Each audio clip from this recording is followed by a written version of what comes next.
आप सभी लोगों को मेरा नमस्कार। साथियों, आज वीडियो के इस पार्ट में मैं आपसे छत्तीसगढ़ हाई कोर्ट का जजमेंट शेयर कर रहा हूं और ये जो जजमेंट है ये बेस्ड है आईपीसी के सेक्शन 363, 366 और पॉक्सो एक्ट का सेक्शन 7।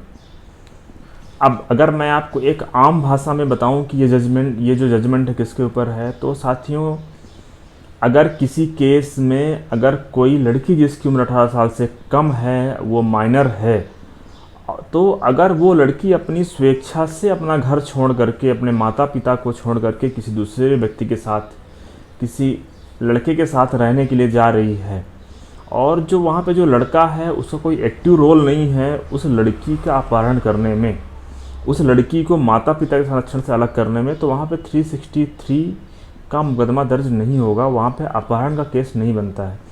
आपसे मैं ये वीडियो इसलिए शेयर कर रहा हूँ साथियों कि मेरे पास काफ़ी सारे केस हैं 363 और 366 के, जो कुछ ऐसे केस हैं कि जिसमें हमने देखा है कि जहाँ लड़की भले ही स्वेच्छा से, अपनी खुद की इच्छा से किसी दूसरे लड़के से उसका अगर लव अफेयर है और वो उससे शादी करना चाहती है, उस व्यक्ति के साथ वो रहना चाहती है, तो अगर लड़की अपने माता पिता का घर छोड़ करके चली गई है लड़के के साथ में, तो पुलिस जो है वो लड़की के माता पिता के कहने पर लड़के के खिलाफ 366, 363, 376 और पॉक्सो एक्ट के अंतर्गत अलग अलग धाराओं में मुकदमा दर्ज कर लेती है।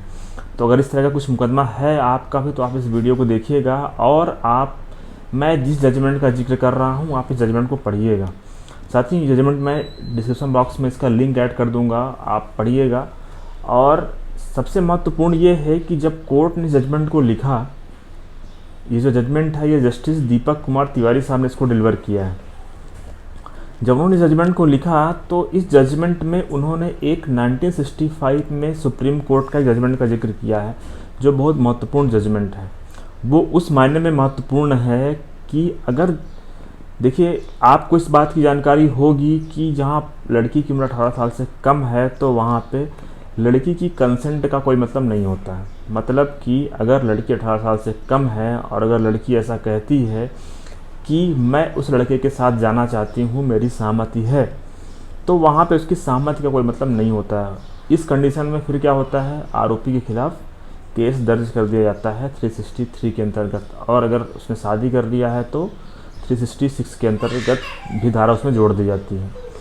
अब इसमें लड़की भी नहीं चाहती है कि केस दर्ज हो, लड़का भी नहीं चाहता है, वो तो चाहेगा नहीं केस दर्ज हो। अब लड़की के माता पिता नहीं चाहते हैं, लड़की के परिवार वाले नहीं चाहते हैं, इसलिए केस दर्ज कर दिया जाता है। तो इस तरह के जितने भी केस हैं, तो इन सब केसों को अगर आप रिप्रेजेंट कर रहे हैं, अगर आप डिफेंड कर रहे हैं या फिर आप भी इस तरह के केस में उलझ गए हैं, तो आप इस जजमेंट को पढ़िएगा। अब मैं आपसे इस केस की स्टोरी शेयर करता हूँ। साथियों, ये जो जजमेंट है ये जैसा हम लोग को बताया कि छत्तीसगढ़ हाई कोर्ट का जजमेंट है, Bilaspur high court of Chhattisgarh Bilaspur का जजमेंट है। ये जो जजमेंट है ये है Anil Ratre versus state of Chhattisgarh के नाम से है। क्रिमिनल अपील है, फाइल की गई थी। अब आप समझिए क्रिमिनल अपील क्यों फाइल की गई थी। क्रिमिनल अपील फाइल की गई थी इसलिए क्योंकि सेशन कोर्ट ने इस केस में आरोपी को 363 के अंतर्गत 3 साल की सज़ा, 366 के अंतर्गत 3 साल की सज़ा और पॉक्सो एक्ट के सेक्शन 7 के अंतर्गत 7 साल की सज़ा सुनाई थी, जिसकी की अपील फाइल की गई थी और अपील में इस आरोपी को बरी कर दिया गया। आप साथियों केस की स्टोरी समझते हैं। इस केस की स्टोरी कुछ ऐसी थी कि दिनांक 11 मई 2017 को इस केस में जो लड़की है वो लड़की अपने घर से कहीं दूसरी जगह चली जाती है। जब अगले दिन सुबह उसके माता पिता देखते हैं कि उनकी लड़की नहीं है, रात में कहीं जा चुकी है, पुलिस में जाके एफआईआर दर्ज करवाते हैं और वो बताते हैं कि उनकी लड़की की उम्र 18 साल से कम है। तो साथियों पुलिस वहाँ पे 363 के अंतर्गत मुकदमा दर्ज कर लेती है। मैं आपको बता दूं कि जो 363 की जो धारा है ये किडनैपिंग होती है और ये उस कंडीशन में लागू होती है जहाँ की जिस व्यक्ति का अपहरण किया जा रहा है, तो अगर वो लड़की है तो उसकी उम्र 18 साल से कम है, लड़का है तो उसकी उम्र 16 साल से कम है, तो अगर उनकी उम्र इतनी है तो उनके अगर माता पिता के संरक्षण से उनका अपहरण किया जाता है तो वहाँ पे 363 के अंतर्गत केस दर्ज किया जाता है। इसके बाद साथियों लगभग 1 साल बाद, लगभग 6 मई 2018 में पुलिस को वो लड़की मिलती है, और वो जो लड़की थी वो इसी लड़के के साथ में जिसने अपील फाइल किया था, जिसको सज़ा हुई है, अनिल रात्रे के साथ में, उसकी कस्टडी में थी, उसके साथ में थी। और जब पुलिस ने इंक्वायरी किया तो पता चला कि ये दोनों आपस में शादी कर चुके हैं, इनका एक 3 महीने का बच्चा भी है। इसके बाद पुलिस ने यहाँ पे 366 धारा भी लगा दी। जो 366 धारा होती है साथियों, ये उस कंडीशन में लगाई जाती है कि जहाँ पे किसी भी स्त्री से विवाह करने के लिए उसको प्रलोभित करके या फिर उसको मजबूर करके विवश करके उसको शादी के लिए उसका अपहरण किया जाता है, तो वहाँ पे 366 के अंदर मुकदमा दर्ज किया जाता है। साथ में चूँकि लड़की की उम्र 18 साल से कम थी, इसलिए पॉक्सो एक्ट का सेक्शन 7 भी लगाया गया था। पॉक्सो एक्ट का सेक्शन 7 जो है वो सेक्सुअल असॉल्ट के लिए होता है। तो इसके बाद साथियों जब मुकदमा इसमें दर्ज हुआ, जब ट्रायल चला, ट्रायल के दौरान लड़की के बयान हुए। अब आप यहाँ पे देखिएगा कि लड़की के जो बयान है वो पूरी तरीके से लड़के के पक्ष में थे, लेकिन उसके बावजूद भी सेशन कोर्ट ने सज़ा दे दी थी। वो इसलिए क्योंकि पॉक्सो का मामले में लड़की की जो कंसेंट है उसकी मायने नहीं रखते हैं। अब आप देखिएगा लड़की ने क्या बयान दिया था। लड़की ने कहा कि उस रात को मैं अपने घर से अपने बिना माता पिता को बताए, अपनी स्वेच्छा से और अपने हित और अनहित को जानते हुए मैं घर से निकली थी। अगले दिन जब मैं रायपुर पहुंच करके उसने आरोपी को फ़ोन लगाया, जो उस केस में अमित रात्रे है। उसने कहा, आरोपी से कहा कि मैं रायपुर में हूँ, मैं तुम्हारे साथ रहना चाहती हूँ, तुम आओ, मुझे ले जाओ और अपने साथ रखो। लड़की ने बयान में आगे कहा कि लड़के ने मुझसे कहा कि तुम्हारी उम्र अभी कम है, तुम अभी मेरे साथ मत आओ, तुम अभी वापस अपने घर लौट जाओ। लड़के ने उसे समझाने का प्रयास किया, लेकिन लड़की नहीं मानी। लड़की ने खुद इस बात को कोर्ट में बताया। लड़की ने कहा कि उसके माता पिता उसकी शादी किसी दूसरे लड़के से करना चाहते हैं, और वो जिस लड़के से उसकी शादी करना चाहते हैं वो उस लड़के से शादी नहीं करना चाहती है।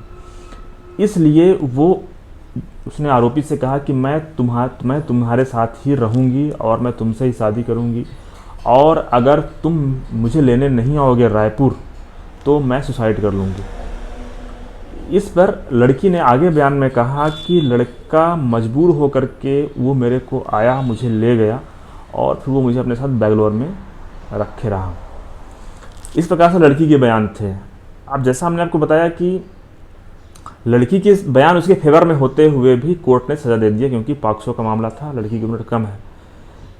और लड़की के जो माता पिता थे, लड़की के माता पिता वास्तव में वो लड़की जिस लड़के के साथ शादी करना चाहती थी वो खुश नहीं थे, वो दूसरे लड़के से शादी करना चाहते थे। इसलिए उन लोगों ने वहाँ पे उस लड़के के खिलाफ गवाही दिया, और जो भी उन्होंने गवाही दिया कोर्ट में, तो सारे फैक्ट इस प्रकार से थे कि लड़के ने उनका अपहरण किया है और लड़का उस लड़की को जानबूझ के उसको बहला फुसला करके ले गया। इसके बाद साथियों कोर्ट ने जब मामले को देखा तो सेशन कोर्ट ने मामले में आरोपी को सज़ा दे दी, और आपको ऐसा हमने बताया कि 7 साल की सज़ा पॉक्सो के मामले में सेक्शन 7 में और सेक्शन 363 और 366 के अंतर्गत 3 साल की सज़ा। इसके बाद अपील फाइल की गई। साथियों जब अपील फाइल की गई हाई कोर्ट में, हाई कोर्ट ने इस मामले को देखा। जो फैक्ट थे वो फैक्ट आपके समझ में भी आ गए होंगे कि जो फैक्ट थे। साथियों जब मामला पहुंचा हाई कोर्ट के पास, तो हाई कोर्ट ने जब इस मामले को देखा तो हाई कोर्ट ने सुप्रीम कोर्ट का जजमेंट था, वो जजमेंट है 1965 का जजमेंट है। ये जजमेंट बहुत महत्वपूर्ण जजमेंट है, आप इस जजमेंट को पढ़िएगा। ये जो सुप्रीम कोर्ट का जजमेंट है, जो मैं जजमेंट आपसे शेयर कर रहा हूँ, इसमें जजमेंट के अंदर जिक्र है इसका, और इसका जो जिक्र है वो पेज क्रमांक 5 में है। और साथियों जो जजमेंट है आप स्क्रीन पे देखिएगा उसको।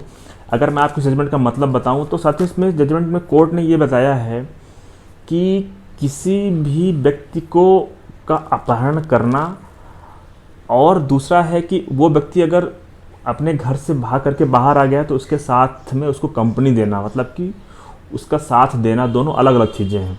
दोनों को एक साथ नहीं देखना चाहिए।